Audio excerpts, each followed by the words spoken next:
Lyndon Arthur is back, ready to stake a claim for a shot at world glory when he takes on Argentina's Walter Gabriel Shequiera. Part of a huge night of action on Saturday, September the 17th. It's live and free on Channel 5. This is Charlie Parsons for Boxing Social in association with Betfred. Here, backstage, Ben Davison. I'd like to say backstage, but with what's going on, I don't think it is backstage anymore. Ben, I mean, Royston Barney-Smith, I came over to you straight away and I was like, he is shit hot. He is so good. Even my dad, who don't watch boxing, he's tuned in after the football and he's like, I like this lad, he's going to go far. I mean, we've seen tonight just how special talent he is. Yes, it's a development process, you know. Look, I'm not one of these that we want to see, you know, that's not going to happen every fight. And if that's happening every fight, there's something wrong, because there's going to be moments like that along the way, but there's going to be moments where he literally takes fights to work on things. It's a progressive period for him, and that's the key word is progression. So as long as he's progressing in the gym and focused on the areas that we want him to be focused on, then I'm happy. We've just all been speaking, as the fire alarm goes off again, about just the stable that you guys have got. When you've got these young charges and then you've got, you know, hot prospects, you've got main event fighters, when they're all able to sort of relay advice off each other and bounce off each other, perfect environment for camp, and I suppose gives you the results that you need. They live with each other. It's like a family. It's a fantastic atmosphere.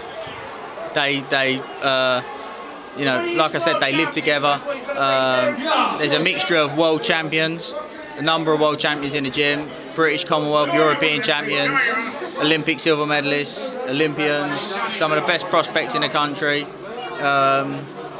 Phenomenal stable. I think it's unrivaled, but we will let the work speak for itself, and the performances speak for themselves, and you know, judge it at the end. But I believe it's history in the making with this stable.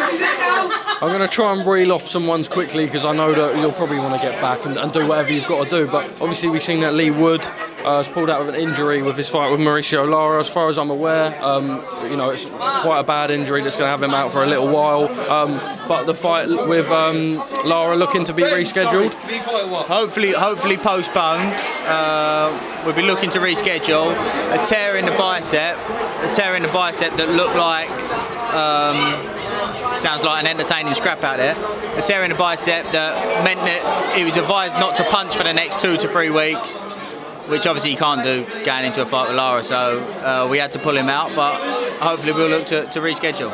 I did a Zoom with Jamie Connell earlier in the week and he put out a tweet saying, look, let's make the rematch sort of thing.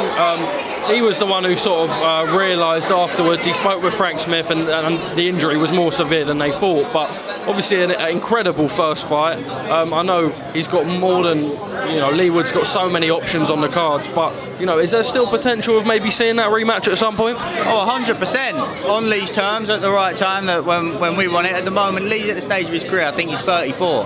He's at the stage in his career where he wants to take challenging fights. He wants to be stepping in a forward direction.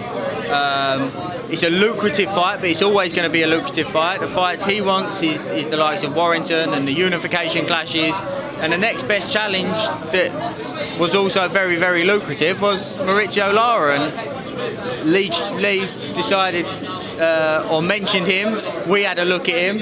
We believe it's a good fight for Lee. Of course it's a challenging fight, but that's what Lee's in it for. That's why people love him. That's why he gets the support that he gets, and it just says the type of character that he is. Josh Taylor's had to drop a few belts in order to, we believe, take the rematch with Jack Catterall. Staying at 140, obviously people spoke about him and the weight and maybe going up to 147. Would it be in his eyes that make that rematch with Catterall maybe November in Manchester, we're hearing at the minute, and then up to 147? Obviously we're hearing about Spence and Crawford and whatever, but 147 a very, very big division. Whatever Josh does, he's going to have options. Just on your side of events, until we get an announcement, where are things with Josh Taylor? Yeah, obviously the focus is on the Jack Catterall rematch. Nothing but that. Will it be his last fight at 140? Possibly, but look, all the focus is on Jack Catterall. Just finally from me, obviously we're seeing talks again for Tyson Fury against Anthony Joshua, 3rd of December at the Principality. I'll ask you first, we've been here a lot of times where we said the fight is close. Do you believe that we will see this fight now on? I'm not involved in negotiations, I don't know. So. No, but I know you're not involved, but like as a fan's perspective, is there... I still think it would be the biggest grossing fight in British boxing history, so I would love to see it. I've always said that I would love to see it. I wanted Joshua to beat Usyk so that hopefully we could see it. Hopefully we still get to see it. It's still a fantastic fight, and like I say, you know, coming off of a loss, it'll still be the biggest grossing fight in British boxing history. Finally from me, how does that fight go? I couldn't tell you how Tyson go about it. He's so versatile. He's got a number of ways he can go about it. And Anthony Joshua's in a position where there's probably actually a lot of weight off his shoulders. So I'm intrigued to see it. Ben, always a pleasure, my man. Thank you very much. This September, bad blood will be settled. This is more than personal. The long-awaited trilogy. There's real bad blood here. Canelo versus Triple G. September 17th, live on DAZN pay-per-view. Visit DAZN.com.